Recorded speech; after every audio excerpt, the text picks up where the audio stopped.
Hello everyone and welcome back to my channel. If you're new here, my name is Amy and I am on a financial freedom journey with my family. I share all about that and more on my channel. Today we're going to be going over our budget recap for April 2025. This video is where I share all of our real numbers from the budget that we actually followed for the month of April versus what I reported to you that we would be following for April. And yeah, it was a good month overall. There was really nothing too crazy that happened. We did go over budget in some categories, under budget in some categories, like always.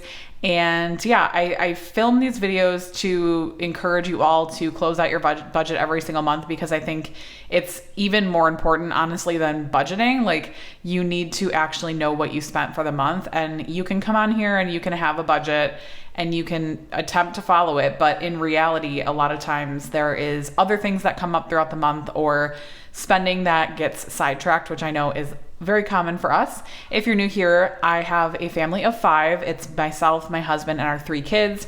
They are almost 11, almost 6, and 3.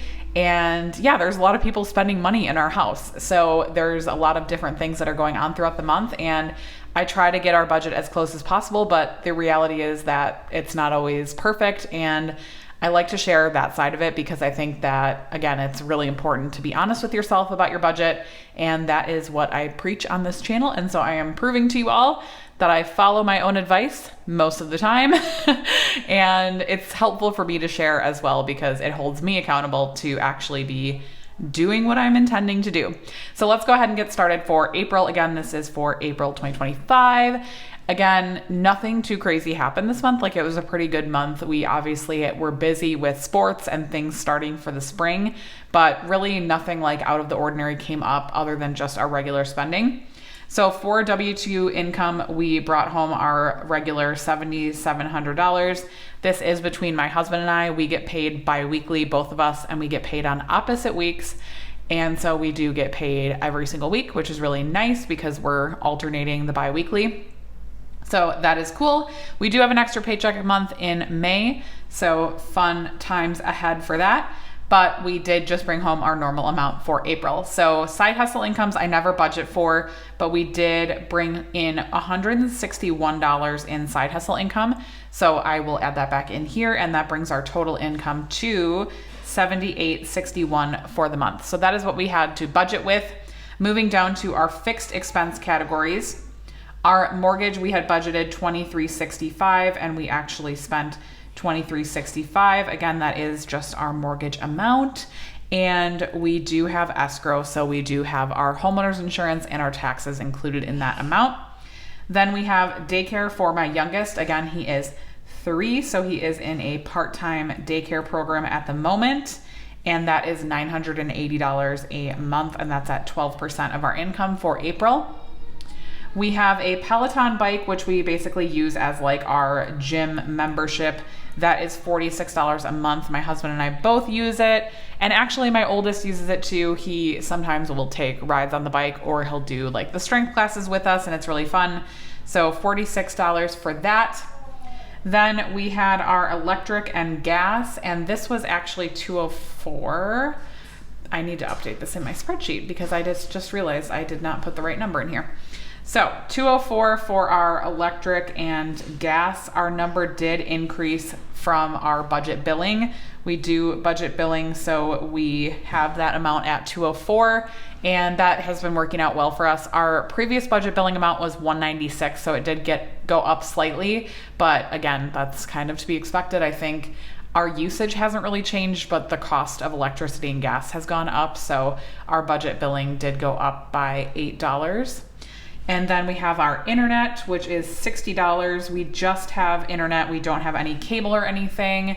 I get asked a lot about like subscriptions and stuff. We do have some annual subscriptions that you'll see. So one specifically that we do have is Disney Plus.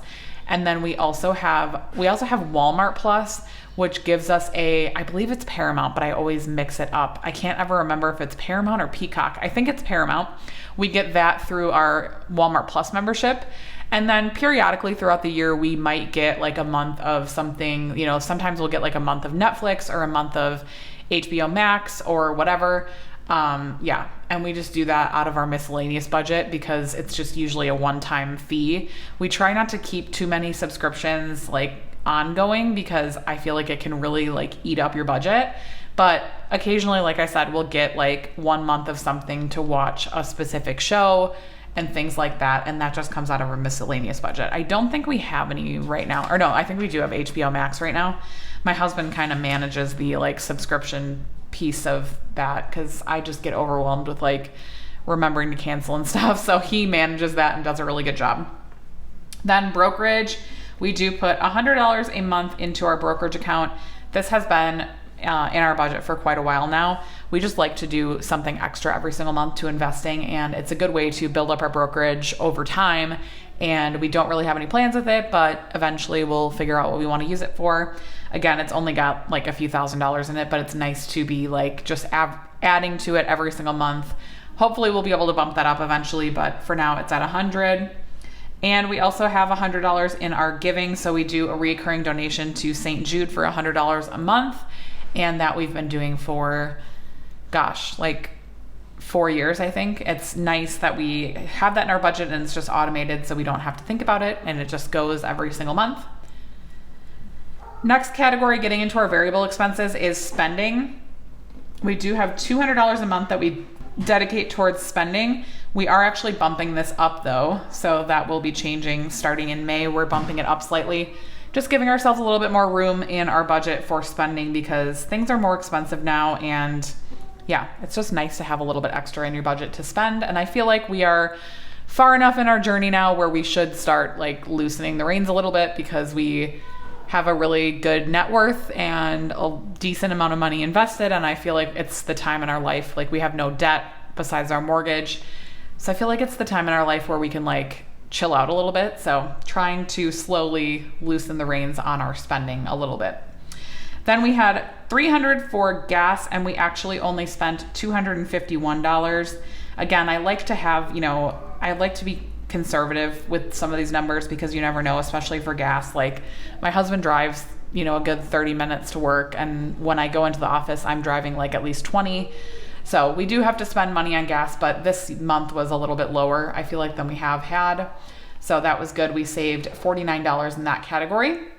Then we had our groceries. I had set aside $1,000 for groceries.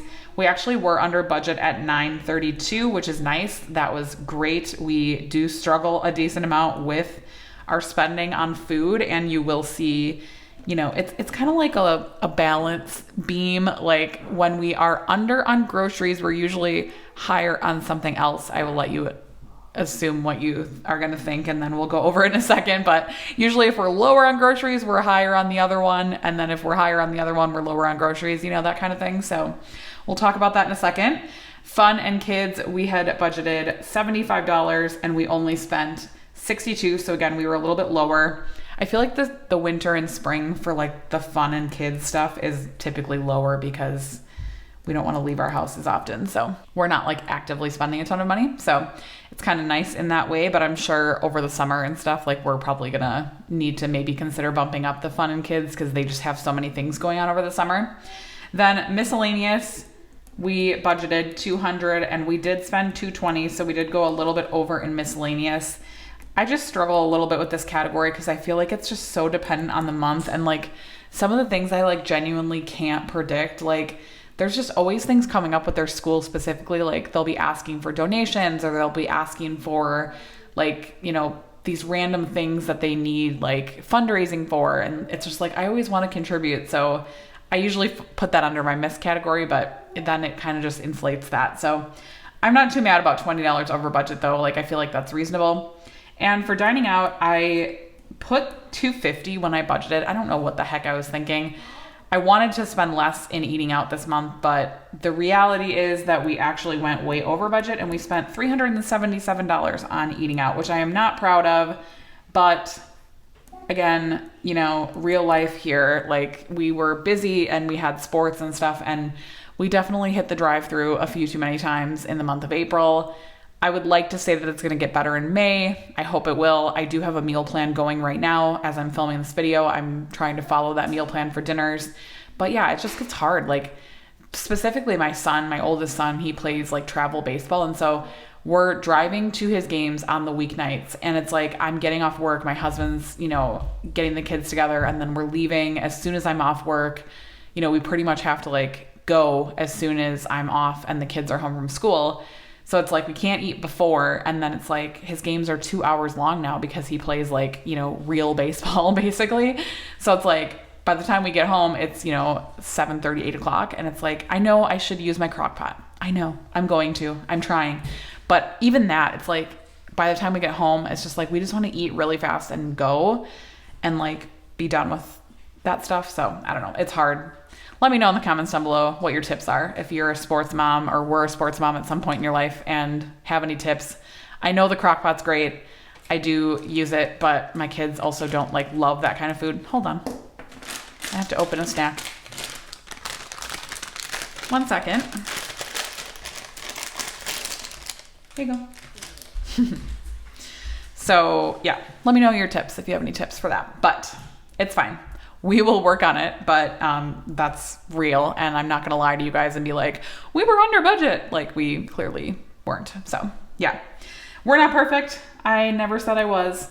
So next category is our sinking funds. So I love using sinking funds. They are a great way to just really like organize your money and just like save up for things that are coming, so that that like you have the money set aside. I especially love using it for vacations and Christmas, because those are things that we always want to be doing, but they're fairly expensive. And it's like, if we can just put a little bit aside every single month, it is super helpful to have that set aside ahead of time and not have to worry about funding it in the moment. So we did $75 for car, $50 for kids, $100 for home, $200 for vacation, and $100 for Christmas. That is what we're doing right now. It's been working out great. The kids sinking fund we do dip into quite a bit. That's like one of our most used sinking funds, I would say, because we just have so many things that are coming up for them, like sports registration fees and just like school fees and back to school and all that stuff. So we do tend to use our kids sinking fund quite a bit. And that is that. So we did everything we said we were going to do for our sinking funds, and that worked out well. And the last category is our car fund. So we are currently working on saving up money to buy a car in cash. That was 18% of our income, and we sent $1,450 to our financial goal that we're working on, which is our car fund. So $1,400 into savings. I'm very happy with that.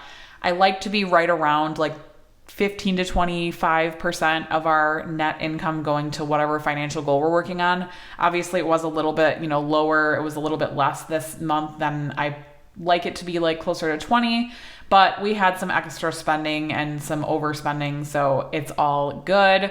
We are a work in progress, and hey, I am just happy that we're able to set aside any extra money right now.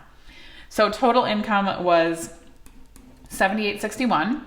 Our total expenses were $78.72, so we did go over budget slightly by $11, which is fine. We do have a buffer in our checking account, so that money will just come from our buffer. Also, I do round all of these numbers up. So like typically this is a few dollars off of like what our checking account balance actually is, because I don't want to be dealing with like cents and stuff when I'm reporting to you guys. So it's actually not like negative $11. It's probably closer to like negative $7 to $9 or something when you account for the rounding. So that is all I have for this month. Thank you guys so much for watching. Let me know how April went for you. Really looking forward to May and sharing that with you next time. I will talk to you guys in my next video. Thank you guys for watching. Bye.